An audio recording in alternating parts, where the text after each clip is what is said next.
So number one thing is that your sleep is super, super important. Obviously, your sleep is going to affect a lot of different aspects of your life, but we want to make sure that we help you understand at least some of the ways you should be sleeping, what are the positions you should be in, and then we'll talk a little bit more about the pillows themselves and kind of how they all are affected, okay? The goals that we have, number one, why is good sleep so important? How does a pillow affect all that? We want to know why is the good sleep so important. The second aspect is we want to know what is proper sleeping positions. We're going to talk about that. And then thirdly, we're going to say, hey, how do we choose the right pillow? So let's talk about sleep. We're going to talk about the importance of sleep first. Why is it so important? Well, there's actually a lot of risk factors when we're not sleeping well. There's an increased risk of disease. There's a weakened immune system. You have a higher risk of mental health issues. And lastly, hormonal imbalances. So some of the most important things that can be affected, number one, are increased risk of disease. That means that chronic sleep deprivation is linked to heart disease, diabetes, obesity, high blood pressure. Improving your sleep is very important. Maybe you can do it as simply with a pillow. We're hoping so. The immune system. Your immune system, it thrives on being able to detoxification that your body goes through at sleep. So if your immune system is weakened, it may be because your sleep is affected. So how do we make sure you have good sleep? We're going to go over some of those simple things. Mental health issues are increased when you are not sleeping well. Usually, mental health issues cause your sleep to be worse, and the worse your sleep issues are, the more mental health issues you have. It's kind of a bitter cycle. So we got to try to stop the cycle wherever we can. That's what we're going to talk about, at least your pillow tonight and some of the bed positions.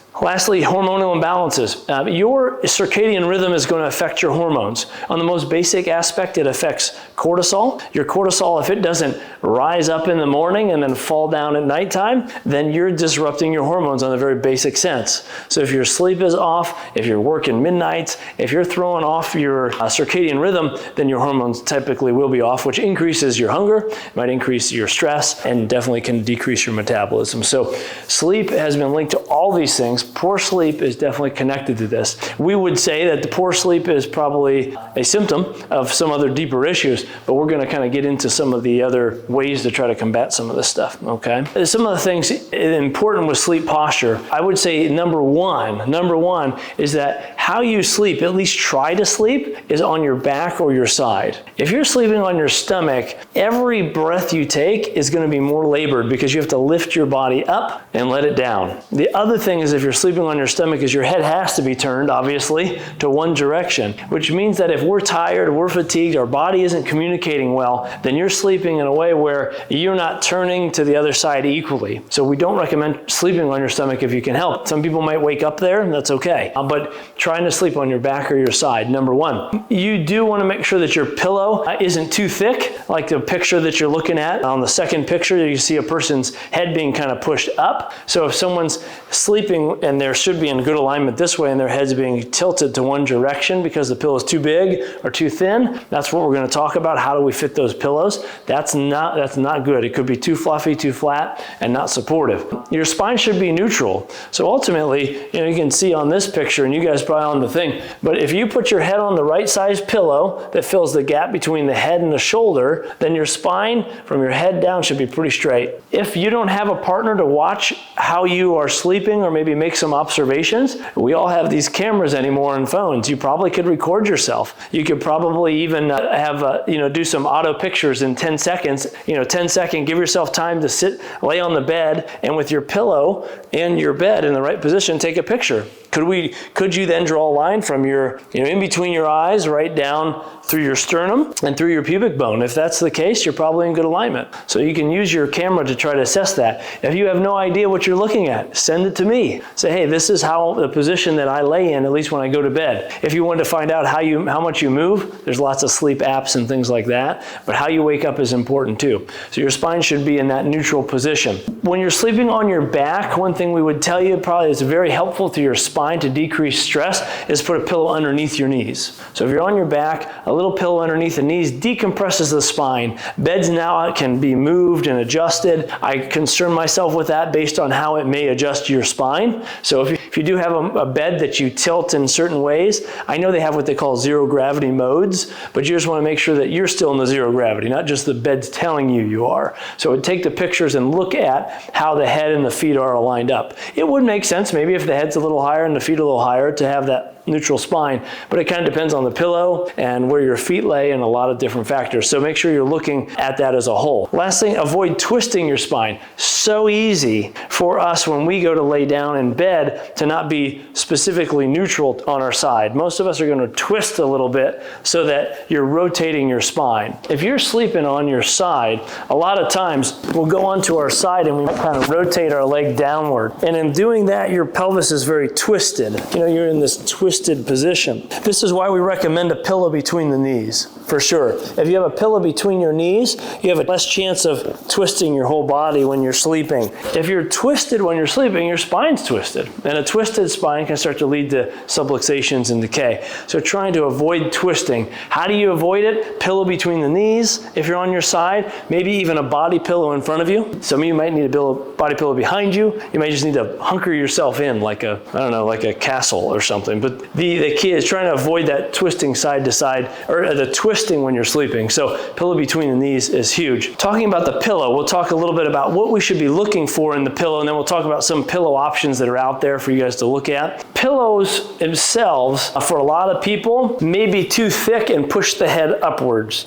So if you're on your back and it's way too thick of a pillow, and I know people sleep with multiple pillows, their head may be pushed up, and that's not a wise idea, because most of my patients, as you guys probably know, you come in and your head's forward. And so if you have multiple pillows when you sleep, it's just pushing it more forward. So be careful of that. So you can see in that one picture, when you guys are looking at it, that person, the pillow is being pushed upwards. A healthier pillow is usually going to have some sort of contour to it. The Pillow-Wise pillows are the ones that we suggest the most, and the Pillow-Wise pillow has a contour to it. There's a contour on both sides, really, and then a little more of a dip in the middle. But that contour helps to cradle the neck and keep your head. If you're laying on your back, it's going to allow that curve in your neck a little bit better. The other thing would be that when you're sleeping on your side is that your pillow itself should have some sort of a way to catch your head on the side so that you can support your head from the side. Not that it's too many pillows or too thick, and you don't want it too thin. So these are usually the two extreme sizes of pillows in that Pillow-Wise. So you want to make sure that that pillow is thick enough with the way that it lays on your bed. It depends how your bed resists you.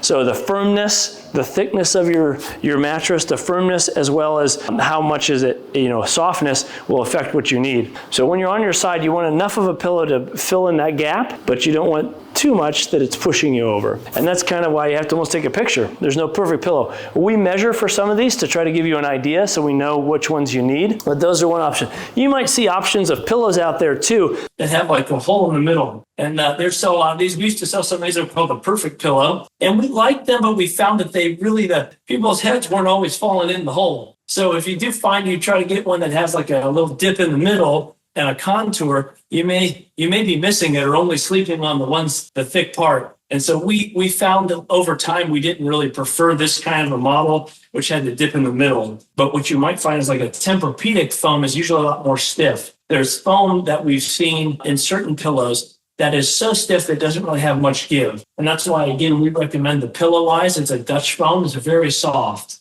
but it also is supportive. It rebounds back. And that's what we like rather than just a cheap pillow. The cheaper pillow, this one's probably one that we bought for our guests at home. No, just, you can buy them probably anywhere. And there's just some fill in there, but they're really flat. I mean, there's just no support to them. And they squish down really quick. They don't last long, and they're not going to give much support at all. That's kind of like your cheapest little pillow that can just fold. We don't really recommend these. These are just so that you have some space to put your head on without supporting your head. I found this is kind of more of a luxury pillow that we even got from a company that's a good company, but it still flattens down pretty well. It doesn't really give you much support. So when they fill some of these pillows up, they might feel soft, but if my head squishes down, I can squish that thing to almost between my hands. And a lot of times what we found is as you sleep, you squish some of the filling out, and then your head's sitting on nothing. So if you feel like all your inner parts of your pillow get pushed away from your head, that's probably not giving you good support in your back. If you can make a space in your pillow that's got very little room, that's probably not the best pillow either.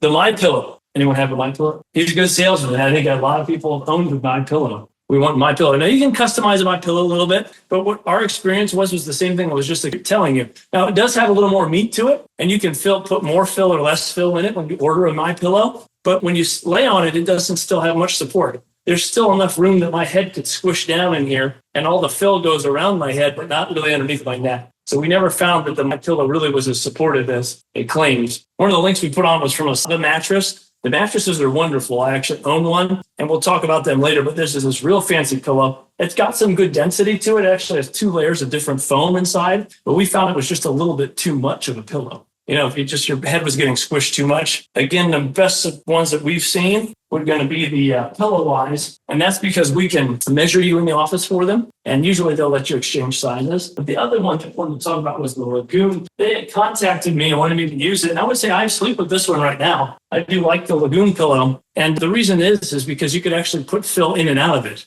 So if you don't have, you're like, some days things maybe need a little more or maybe need less, but you can kind of contour it to you. So that's what we do like about the Lagoon. Just to kind of go over a couple simple facts. Number one is that 1 in 3 adults don't regularly obtain 7 hours of sleep. That means the majority of us are going into more inflammation, more depression, or ultimately having a weaker immune system. So just kind of be aware that it's very important to try to put a regime together with sleep. I would say majority of pillows you buy, unless you're buying something pretty high end, the foam that's in there is going to break down. So the pillow you loved maybe when you first bought it, it's probably not the same pillow, okay? Not the same pillow. The PillowWise is probably our top recommendation of pillow. And the reason for that is because it does have this Dutch memory foam, which is guaranteed for 5 years. So for some reason you say, hey, my PillowWise isn't lasting 5 years, you can call the company and they probably replace it. The pillows are different thicknesses. There's 6 different thicknesses at least.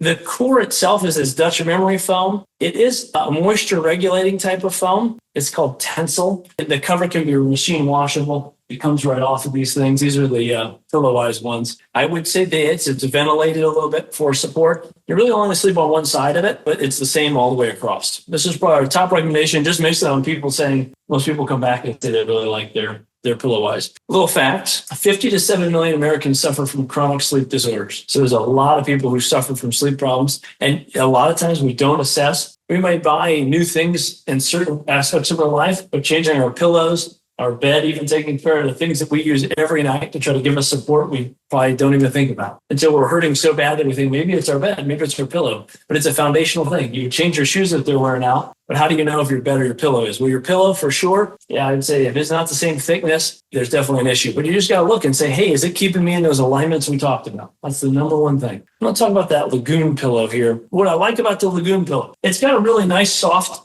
cover, and it does have fill that you can change. You can adjust your fill. But instead of being measured for them, because you can change your fill, you actually take a quiz, and they have different styles. So their materials are going to be something between a shredded gel-infused memory foam. Some are a down alternative. They're cotton and bamboo. There's some polyester on the outside to make it soft. But you have different pillows for different styles of people and different ones. So the little quiz kind of helps direct you to a specific pillow. I do like it because you can move it, but it doesn't totally squish down. There's still resistance no matter where I move things. So Lagoon is one that we're working with that we do like as well. I don't know where some of the return policies are and things, but I know PillowWise has been helpful with that. Number one thing I want you to remember is, hey, if I lay on my side, is the pillow thick enough that when I lay on the bed, the way the bed pushes me back, the way my shoulders fit into the bed, does the pillow hold my head in a neutral position? Is my head right above my sternum? If any of you have ever sat in front of the mirror with me on your first visit and I showed you your head was tilted or twisted, that's not what we want. We want that right in alignment, right between the eyes and the sternum. And then the next thing might be is your pelvis in good line with your torso.